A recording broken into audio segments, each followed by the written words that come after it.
Hello, bachcho. Let's read the given question. And the question states that in class 11 of a certain school, 50 students eat burger and 42 students eat noodles in lunch time. If 24 students eat both burger and noodles, find the number of students who eat first burger only, second noodles only, third any of the two food items. So the key concept to solve this question is here we will be using Venn diagram representation to solve this question. This is the Venn diagram representation और ये जो rectangular box है इसे हम लोग universal set बोलते हैं और यू से रिप्रेजेंट करते हैं और येलो वाली जो सर्कल है इसे हम लोग ऐसे स्टूडेंट्स को कंसिडर जो बर्गर खाते हैं तो let us name this as set B और ये जो रेड वाली सर्कल है ये ऐसे स्टूडेंट्स की सेट को कंसिडर कर लेते हैं जो नूडल्स खाते हैं so let's name this as N और ये जो कॉमन एरिया और कॉमन रीजन है दोनों सेट के बीच में so this is known as B intersection N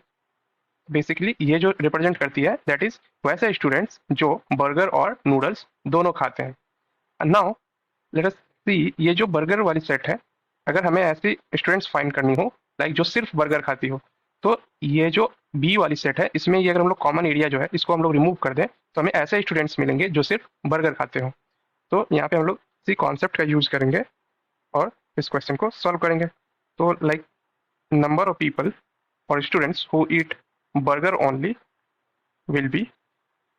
तो टोटल जो भी बी सेट में स्टूडेंट्स होंगे वो माइनस अब ये जो इन दोनों के बीच में है मीन्स जो दोनों खाते हैं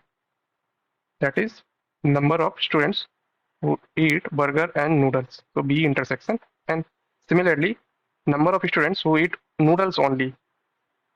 That means जितने स्टूडेंट्स हैं जो नूडल्स खाते हैं उनमें से हम ये जो कॉमन वाली एरिया है दैट इज जो बर्गर और नूडल्स दोनों खाते हैं उनको रिमूव कर दें तो हमें नूडल्स ओनली के लिए फॉर्मूला मिल जाए तो इसी कॉन्सेप्ट का हम लोग यहाँ यूज करेंगे और इस क्वेश्चन को सॉल्व करेंगे तो जो हमें गिवन है दैट आर 50 ऐसे स्टूडेंट्स हैं जो बर्गर खाते हैं means n of B is 50 42 ऐसे स्टूडेंट हैं जो नूडल्स खाते हैं means n of N is 42 और 24 ऐसे स्टूडेंट हैं जो दोनों खाते हैं means n of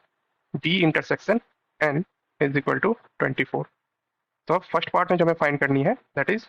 burger only so number of people who are students who eat burger only तो ये हो जाएगी n of B minus n of B intersection N तो ये हमें गिवन है तो बर्गर खाने वाले जो स्टूडेंट्स हैं वो हैं 50 माइनस और जो दोनों खाते हैं वो है 24 तो इसको अगर सॉल्व करें तो ये हो जाएगी 26 second question is noodles only means वैसे स्टूडेंट जो सिर्फ नूडल्स खाते हैं तो n of N only is equal to n of N minus n of B intersection N तो नूडल्स खाने वाले हैं 42 माइनस जो दोनों खाते हैं 24 so this will be 18 so third part is any of the two means ऐसे students जो या तो बर्गर खाते हो या फिर नूडल्स खाते हो that means we have to find n of B union N n of B तो ऐसे स्टूडेंट्स जो बर्गर खाते हैं प्लस एन ऑफ एन वैसे स्टूडेंट्स जो नूडल्स खाते हैं minus n of B intersection N means वैसे लोग जो बर्गर और नूडल्स दोनों खाते हैं सो ये जो हमें एन ऑफ बी गिवन है 50 plus N of N given है 42 माइनस बी इंटरसेक्शन एन हमें गिवन है 24 so 50 plus 42 is 92 and 92 minus 24 is 68 hence first part was number of students who eats burger only तो ऐसे हैं total 26 second part is number of students who eat noodles only तो ये जो है that is 18 third part जो any of the two means burger या noodles खाते हैं that is 68 so this is the final answer of the given question I hope you understood the solution